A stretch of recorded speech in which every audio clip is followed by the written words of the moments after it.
নমস্কার বন্ধুরা, কেমন আছেন সবাই? ভালো আছেন, ভালো থাকবেন এটাকে কামনা করি। তো আজকে আমি দ্বিতীয় ব্লগ নিয়ে চলে এলাম। তো দ্বিতীয় ব্লগে কি মোটিভেশনাল কথা বলবো। আজকে কিছু মোটিভেশনাল কিছু কথা বলবো না, আজকে একটা মানসিক একটা স্থিতি নিয়ে কথা বলবো। আগের দ্বিতীয় ব্লগে একটা ঘটনা শুনিয়েছিলাম, যেটা নাম হচ্ছে একটা কাল্পনিক একটা ঘটনা, ইংলিশ লিটারেচারে যেটা ক্লাস 10 স্টুডেন্টরা পড়েই থাকে। সেটার নাম হচ্ছে ম্যাকবেথ বাই উইলিয়াম শেক্সপিয়ার। তো ম্যাকবেথে আমরা কি পড়েছিলাম, যে ম্যাকবেথ ছিল একজন উচ্চ আকাঙ্ক্ষীশীল একজন ব্যক্তি, এবং সে খুব নিজের উপরে খুব উচ্চ আকাঙ্ক্ষা রাখতে ভালোবাসেন আর নিজেকে অনেক উঁচুতে দাঁড় করাতে চান। তিনি স্কটল্যান্ডের সেনাপতি ছিলেন, এবং সেই রাজা হওয়ার প্রবল ইচ্ছা হওয়ার জন্য সে কী কী অন্যায় পথ অবলম্বন করে গেছে তা তো আমি তো আপনাদেরকে সব বিতরণ করে বললাম। তবে আজকে টপিকটা শুরু করার আগে একটা ব্যাপারে বলবো। আমার তো এই কদিন হলো চ্যানেল খুললাম, কিছু শর্ট ভিডিওস দিই, যা আমার মনের ইচ্ছা যা লাগে, ডান্সিং, সিঙ্গিং বা কোনো রকম ফান বা রিলস যাই আমি করি না কেন। কিন্তু এখন ডেইলি ব্লগ আমি দিতে পারি না, কারণ আমি একটু পরীক্ষার জন্য ব্যস্ত আছি, পড়াশোনার প্রিপারেশনের জন্য। আর র্যান্ডামলি আমি দেখছি যে 22 থেকে 30টা ভিউজ হচ্ছে, এবং যারাই আমার ভিডিও র্যান্ডামলি আপনারা দেখছেন না কেন, তো আমি কখনোই সাবস্ক্রাইবারের জন্য পেছনে ছুটবো না। জানি সহজের ইনকাম করাটা এত সোজা নয়, ইউটিউব থেকে বা ইনস্টাগ্রাম থেকে ফেসবুক থেকে প্রচণ্ড কন্ডিশন থাকে, খুবই হার্ড কন্ডিশন। আমার তো সবই তো শুরু, এখন তো 3 বছর তো এরকম কন্টিনিউ ব্লগ করে যেতে হবে, নিজেকেই সাপোর্ট করতে হবে। সাপোর্ট চাওয়ার থেকে আমি নিজের ক্ষমতাকেই বিশ্বাস করি। আমি অন্যের সাপোর্টের উপরে কখনোই ভরসা করে থাকবো না, আশা করে থাকবো না। আমি জানি যে চাইবো তো আমার প্রেস্টিজ হ্যাঁ বরাবর, আর আমার কাছে আমার প্রেস্টিজ সব থেকে দামি এক মূল্যবান বস্তু। আমি আমি নিজে করতে পারবো, তাই আমি করে যাব। আমার দরকার, আমি অন্যের থেকে আশা রাখাটা আমি পছন্দ করি না, না আমাকে আমার বাড়ির লোকেরা শিখিয়েছে। আর নিজেকে সবসময় আত্মবিশ্বাসী বলে মনে করতে হয়, নিজের ক্ষমতায় যতটা হবে ততটাই চলা ভালো। শুধু আমি কেন, আমার মতন অনেকেই আছে। তো যাক গিয়ে আজকে টপিকটা শুরু করি। তো আজকের টপিকটা নিয়ে আমি বলবো হ্যালুসিনেশন। হ্যাঁ, কথাটা হচ্ছে ইংরেজি একটা ফ্রেজ, একটা ওয়ার্ড, হ্যালুসিনেশন। এটাকে আপনারা ভার্ব বলতে পারেন, ক্রিয়া বলতে পারেন। তো হ্যালুসিনেশন মানেটা কি? হ্যালুসিনেশন হচ্ছে একটা নেগেটিভ একটা, যেটাকে আমরা বলি নকারাত্মক, একটা মানুষের একটা মেন্টাল একটা স্টেট। ইংরেজিতে বলতে পারি মেন্টাল পারসেপশন, ডিসঅর্ডার্ড থিঙ্কিং। তো এই হ্যালুসিনেশনটা আসে কোথার থেকে, তো সেই ব্যাপারে আমি কথা বলতে চাই। এই হ্যালুসিনেশনটা হয় কী করে? অনেকে বলে যে যারা হ্যালুসিনেট করে, মানে ইমাজিনেশন করে, পাতি ভাষাতে বলতে পারেন ইমাজিনেশন মানে ভাবনা চিন্তা, সেটা কি আমরা একটুখানি ইংরেজিতে গুছিয়ে বলি খুব পাতি ভাষাতে ইমাজিনেশন। আর একটু যারা ইংরেজিতে যারা স্ট্রং, মানে ইংরেজিতে একটু বেশ ভালো, যারা ইংলিশ মিডিয়ামে, তারা এই কথাটা বুঝবে হ্যালুসিনেশন। তো হ্যালুসিনেশন কারা, মানে অনেকে বলে একটা ভৌতিক একটা ব্যাপার নিয়ে একটা লিঙ্ক রাখে, কিন্তু সবসময় এটাকে ভৌতিক ব্যাপার নিয়ে লিঙ্ক রাখাটা একদমই উচিত না। হ্যাঁ, যারা খুব ভূতে ভয় পায়, যারা খুব প্রেতাত্মায় বিশ্বাস করে, যারা খুব খুব এসব মেনে চলে, তাদের তো হ্যালুসিনেশন ফ্রিকুয়েন্ট দিয়ে, কিন্তু শুধু হ্যালুসিনেশনটাকে ভৌতিক ব্যাপারের সাথে না মেশানোটাই উচিত। এর পেছনে আরও অনেক কারণ আছে, তা আমি কারণগুলো প্রথম করে আপনাদেরকে বলতে চাই। প্রথম হচ্ছে যারা খুব নেগেটিভ মাইন্ডেড ব্যক্তিরা, সবসময় খুব নেগেটিভ ভাবে, মানে হয়তো তাদের জীবনে কিছু ঘটনা ঘটেছে, কিছু দুর্ঘটনা ঘটেছে, তো সেই ব্যাপারেও তারা হ্যালুসিনেট করে। যারা নিজেদের কাছের লোক থেকে প্রতারণা পেয়েছে, তারাও হ্যালুসিনেট করে। কেন আমি নেগেটিভ থেকেই আমি ধরলাম। আর এবার পজিটিভের কথাতে আসি। পজিটিভভাবে লোকেরা আবার হ্যালুসিনেট করে, বলে না কাঁথায় শুয়ে চাঁদের স্বপ্ন দেখা। হ্যাঁ, তো এরকম ব্যাপারেও কিন্তু লোকেরা হ্যালুসিনেট করে। তো হ্যালুসিনেটটা সবসময় আমরা ভৌতিক ব্যাপার বা কোনো নেগেটিভ ব্যাপারে নেব না। তো আমি খেতে খেতে বলি কী খাচ্ছি। বেক গ্রানুলা, লেখাটা উল্টো থাকবে নিশ্চয়ই, লেখাটা উল্টো আছে, কিন্তু এটা বেক গ্রানুলা, এর দাম 20 টাকা। ভালো খেতে, স্বাস্থ্যের জন্য খুবই উপকার। গ্রানুলা যারা খায় তাদের পেট পুরো পরিষ্কার হয়, কনস্টিটিউশন ক্লিয়ার হয়।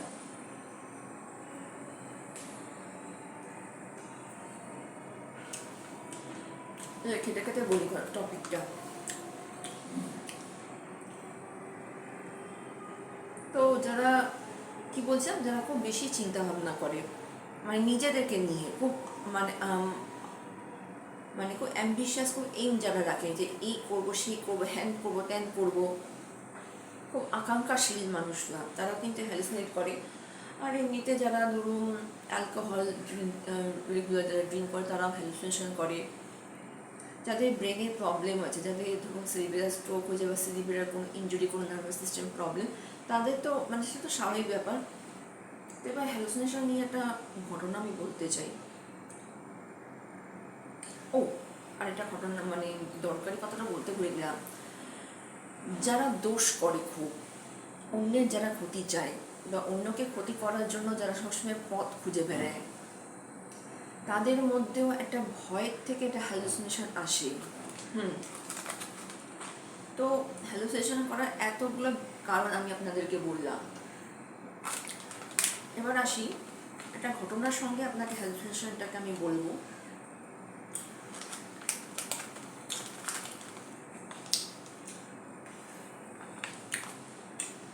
ম্যাকবেথ, দ্বিতীয় ব্লগটাকে গিয়ে শুনবে, যার জন্য আমার ব্লগটা পুরো দেখতে চাই। এবার দেখছি কি দেখে আমি জানি না, আমি আমার নিজের ব্লগ নিজের মধ্যে হয়ে করবো। তো ক্যামেরাটি করে নাও। তো যারা ধরুন ম্যাকবেথকে নিয়ে আমি হ্যালুসিনেশনে বলছি, হ্যাঁ, ম্যাকবেথের যে নোভেলটা আছে, যে নোভেলটা আমার বললাম,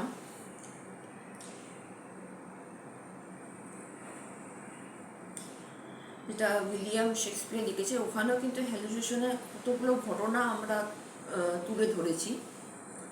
আমি প্রথমে কি বলেছিলাম, যখন ম্যাকবেথ ব্যাংকোর সাথে যখন ফিরছিল যুদ্ধ থেকে নিজেদের বাড়িতে, নিজেদের রেসিডেন্সিয়াল কলোনিতে, বলেছিলাম না 3টে ডাইনি দেখতে পেয়েছিল। তো অনেকে জানেন যে এটা সত্যিকারের একটা ডাইনিদের সাথে দেখা হয়েছিল, কিন্তু উইলিয়াম শেক্সপিয়ার যা যা ঘটনাগুলো লেখেন নিজের নভেলসে, তার দুটো মানে হয়। তার ইনার একটা মিনিং থাকে, তার আউটারটা মিনিং থাকে। আউটারটা যেটা আমরা আপনারা সবাই দেখছেন, পড়ছেন, কিন্তু যারা লিটারেচার পড়ে না, তাদের ভেতরে ইনার মিনিংটা ওদেরকে খুঁজতে হয়, খুঁজেই ওরা কোশ্চেনের উত্তরগুলো দেয়। তো আসলে সেই উইচ, মানে যে 3টে যে ডাইনি যে ছিল, আসলে ওরা কল্পনাতেই থাকেন, মানে আসলে ওদের বাস্তবে কোনো এক্সিস্টেন্সই ছিল না, বাস্তবে ওদের কোনো অস্তিত্বই ছিল না। ওটা ম্যাকবেথের একটা উচ্চ আকাঙ্ক্ষার একটা মনের একটা রূপান্তরিত একটা রূপ ছিল। কারণ আমি আপনাদের প্রথমে বলেছিলাম, ম্যাকবেথ প্রথম থেকেই চেয়েছিল যে আমি সেনাপতি থেকে রাজা হব, কিং ডানকেন আমাকে রাজা হিসেবে ঘোষিত করবে, আমাকে নমিনেট করবে। তো অনেক সময় মানুষ যখন উচ্চ আকাঙ্ক্ষা ব্যাপারে যখন ভাবনা চিন্তা করে, তখন প্রত্যেক মুহূর্তে সে সেই জিনিসটা রিলেট করে দেখবে, শুতে, বসতে, হাঁটতে, চলতে, ঘুমোতে, সবসময় এরকমই তারা ভেবে ভাবনা চিন্তা করে দেখবে। তো সেটাই ম্যাকবেথের একটা মনের মধ্যে একটা এসেছিল যে এবার হয়তো সে রাজা হবে। সেজন্য তার যে চিন্তাটাকে একটা রূপান্তরিত হিসেবে সে দেখেছিল ডাইনিদের রূপে। আসলে ডাইনি বলতে ছিলই না বাস্তবে। ওটা ওর মনের চিন্তাটাই একটা রূপ নিয়ে ওর সামনে এসে দাঁড়িয়েছে, কারণ ও খুব এক্সাইটেড হয়েছিল যে আমি এবার তো রাজা হব, কারণ আমি এত কিছু করেছি, মানে যুদ্ধ জয় করেছি, কিং ডানকেনকে আমি রাজত্ব থেকে বাঁচিয়েছি, তো অফকোর্স আমি রাজা তো হবই। আমার এম অ্যাম্বিশিয়াস আমার কাছে তো জেনুইন আর ঠিকই।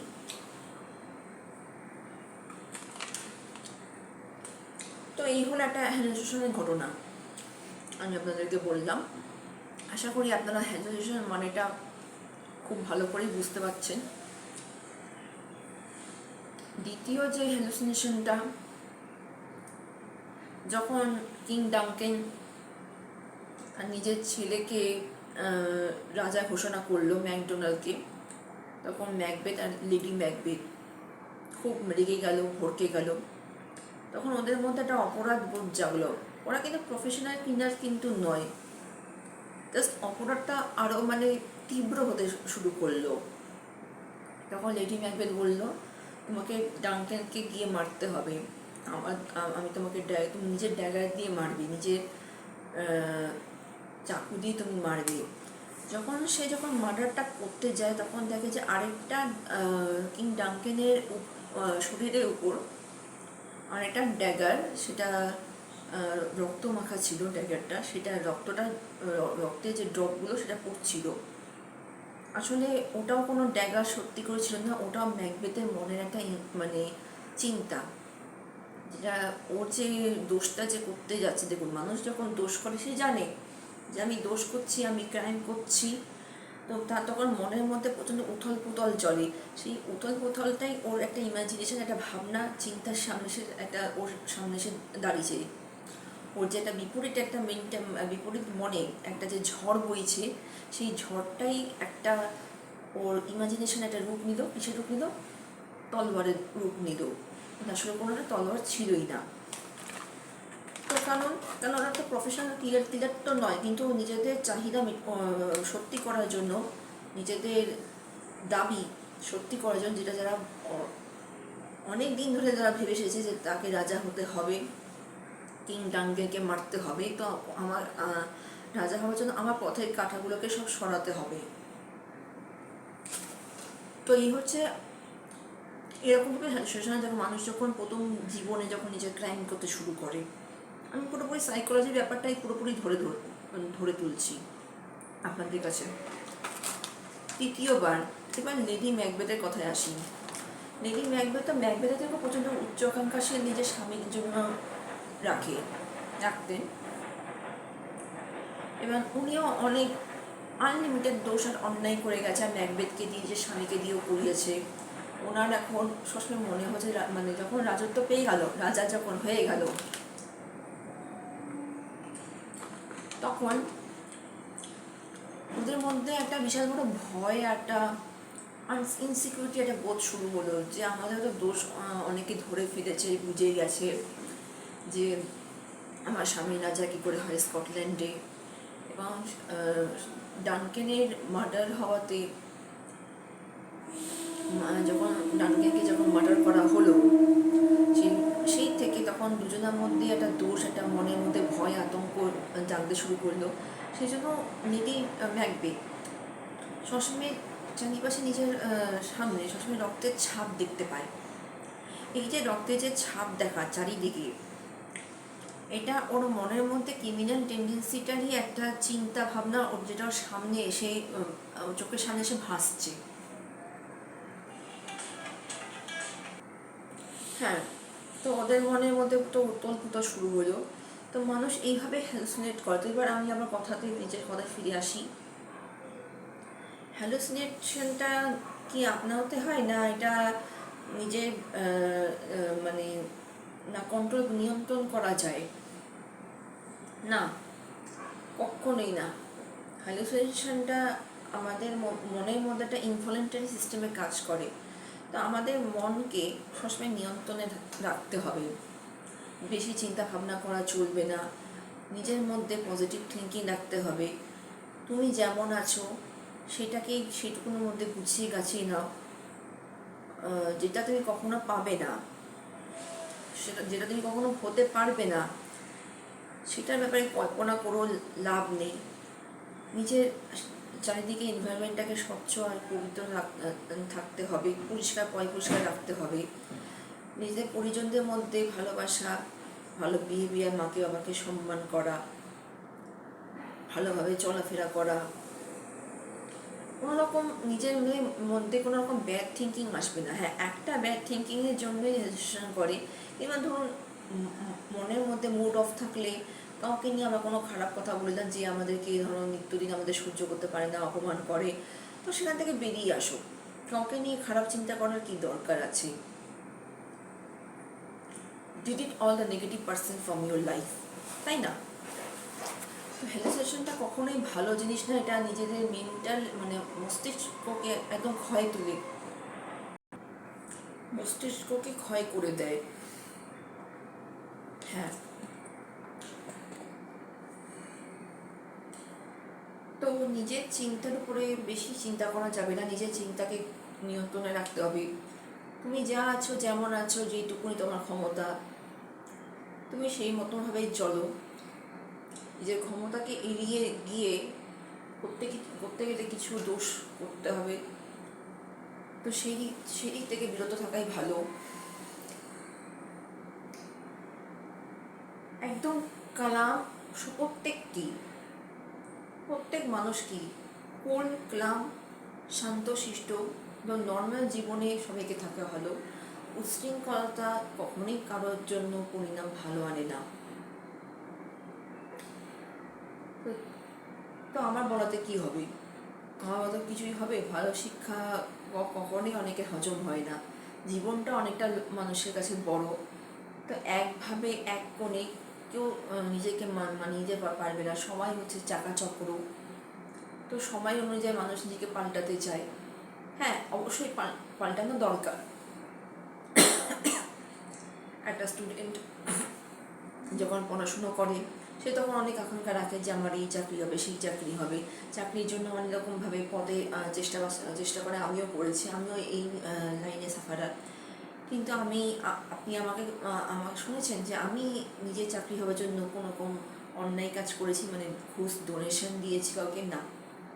আমি এখন যে যোগ্যতাকে বিশ্বাস করে যাব। যদি আমাদের ইকোনমিক কন্ডিশন স্টেট যদি ঠিকঠাক থাকে, আমি রাজ্যের কথা বলছি, আমাদের স্টেটের কথা নয়, যদি ঠিক থাকে তাহলে চাকরি হবে, যদি হবে না। আমি জানি যে আমি যে যোগ্যতাকে উপরে কখনো প্রশ্ন তুলব না। তো যাই হোক, আজকে 18 মিনিটের একটা ব্লগ শেষ করলাম। সবাই ভালো থাকবেন, নমস্কার।